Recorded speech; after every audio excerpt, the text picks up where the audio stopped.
समस्त को नमस्कार मु एस एस लिमा आज आम आलोचना करवा सप्तम ऋतु कविता संकलन प्रथम कविता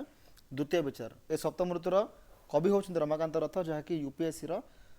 ओडिया ऑप्शनल पेपर रे पेपर 2 रे अच्छी है तेज चलतु आम देखा तार द्वितीय कविताटी माने द्वितीय विचार कविताटी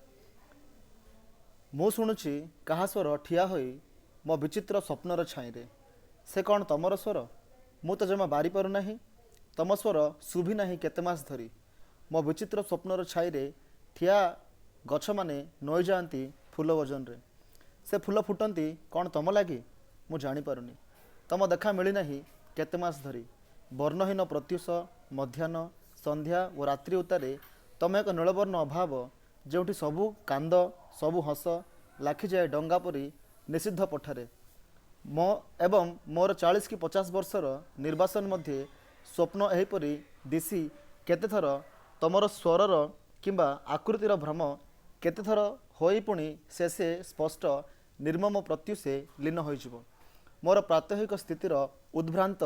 इतस्ततः विचरण लंबी जाए टेलीग्राफ तारपरी दिने अचानक समाप्तिर खबर सकाशे मोर एही स्थिति मिछ एपरिकी कांद आउ हस मिछ ताकू आंकी अच्छी कागजर मुखारे विव्रत चित्रकार मु चाहेनी पछकू कदापि पछकू चाहिए खाली देखा जाए विकलांग प्राचीन कामना प्रत्येक कामना मागे अमरत्व एक दीर्घश्वास बुंदाए लुह बा केउ स्मृति फलक फुलटीए बा अंततः सामान्य स्मरण जहाँ पाए लोड़ा नहीं टिकिए भी दैहिक आयास किंतु मु जदिओ फेरी चाहेनी पछकू जदिओ आगकू चले मोर रास्ता न सरीबा जाए सिगारेट टाणी एवं वर्षा कोट भितर निजकू वर्षारू बंचाई तेबे मध्य समय आसीबो मते टाणी नियाजिबो वायुशून्य शंख मलमल पिंडारे अदृश्य एक विचार कठाकू मु किए पचराजिबो कौन संज्ञा देवी मो निजर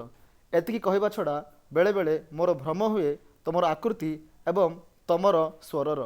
बहुदिन मरीथिबा मनीषंक सहित संपर्क एते बेसी बेले बेले भ्रम हुए निज देहांतर तापरे से विचारक